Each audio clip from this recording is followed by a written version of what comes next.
ఉమ్మడి నిజామాబాద్ జిల్లాలో వ్యవసాయ కమిషన్ సభ్యులు పర్యటించారు. జిల్లా వ్యవసాయ అధికారులతో కలిసి యూరియా గౌడౌన్ను సందర్శించారు. నిజామాబాద్ జిల్లాలో ఎక్కడా యూరియా కొరత లేదన్నారు వ్యవసాయ కమిషన్ మెంబర్ గంగాధర్. రైతులకు కావాల్సినంత యూరియా జిల్లాలో ఉందన్నారు. కొంతమంది కావాలనే తప్పుడు ప్రచారం చేస్తున్నారని మండిపడ్డారు. రాష్ట్రంలో యూరియా కొరత లేదు అని మేము పదే పదే రైతన్నలకు విన్నపిస్తూ ఉన్నాము. ఇదంతా రాష్ట్రంలోని ఇతర పార్టీల యొక్క రాజకీయ కుట్ర. ఎందుకంటే రైతన్నలు కూడా ప్రతిదీ గమనిస్తూ ఉన్నారు. ఈ రాష్ట్ర ప్రభుత్వం పెద్దలు రేవంత్ రెడ్డి గారి ఆధ్వర్యం నడుస్తున్న ఈ ప్రభుత్వం మీద బురదలాడే కార్యక్రమంలో భాగంగానే ఈ యూరియా యొక్క కొరతని పుట్టిస్తూ ఉన్నారు. కానీ ఎటువంటి ప్రాబ్లమ్స్ లేవు.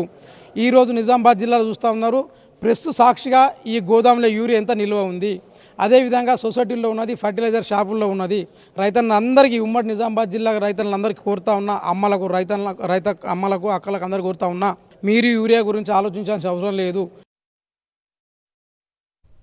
అసలే యూరియా కొరతతో ఇబ్బంది పడుతున్న రైతులను ఫర్టిలైజర్ షాపుల యజమానులు సైతం నిండా ముంచుతున్నారు. యూరియా బస్తా 267 రూపాయలకు అమ్మాల్సి ఉండగా ఏకంగా 400 రూపాయలకు అమ్ముతూ రైతులను మోసం చేస్తున్నారు.